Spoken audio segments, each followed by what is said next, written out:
So joining us now is Yuma County District Supervisor Jonathan Lines. Jonathan, thanks for being with us again. So You're welcome. the federal government wants these containers out of there, but the state is saying absolutely not. You are there on the ground. You deal with this day-to-day crisis. Do you think that the containers should stay? Absolutely. And the people of Yuma, Arizona want the containers in place.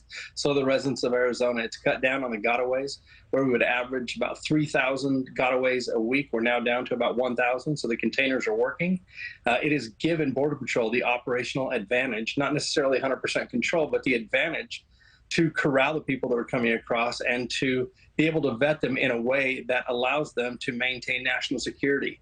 Speaking to agents and to members of the Border Patrol Union, they are ecstatic that Governor Ducey has stepped in to fill the void, no pun intended, where the federal government has not.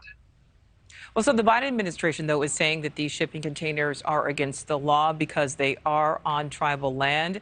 They, in fact, are on tribal land. The tribe also wants them removed. So does the federal government have any authority to step in and take them away?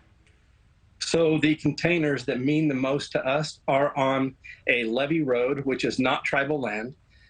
Trespassing is illegal in the first place. The government has not stepped in. The federal government has not stepped in to take care of the illegal trespassing coming across. We have a serious fentanyl problem here in Arizona, and it's making its way to every neighborhood in the nation.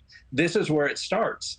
So shutting this down, getting the tools that we need to Border Patrol, to state, local, and federal officials is what's happening. And Governor Ducey has done an amazing job, stepped up, and shown leadership, whereas the Biden administration is a failure to act.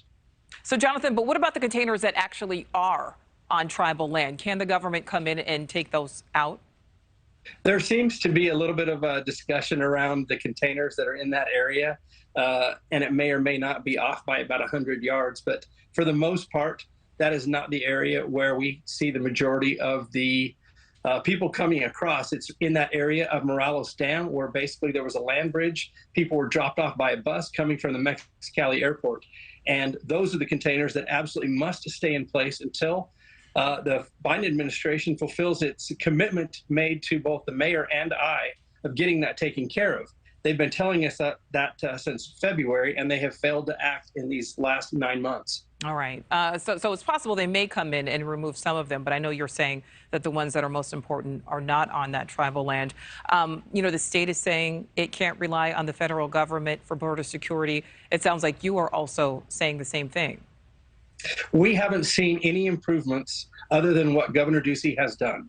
There have been no improvements from the federal government to come in and secure the border. And we have fentanyl, and we had in this sector 310,000 people coming across. That is twice the amount of people that live in Yuma, not to mention the drugs, drug seizures, fentanyl, methamphetamines, hard narcotics, cocaine, heroin. Those are up 300 to 400% as far as confiscation. So the the most important thing is that we finish and secure the border. And that's what the people of Yuma want. That's what the people of Arizona want. Yeah, and that's certainly a fair argument. All right, Jonathan, thank you for talking with me. Thanks, Nichole. Thank you for watching. Go to newsnationnow.com to find NewsNation on your television provider. And don't forget to click the red subscribe button below to get more of NewsNation's fact-driven, unbiased coverage.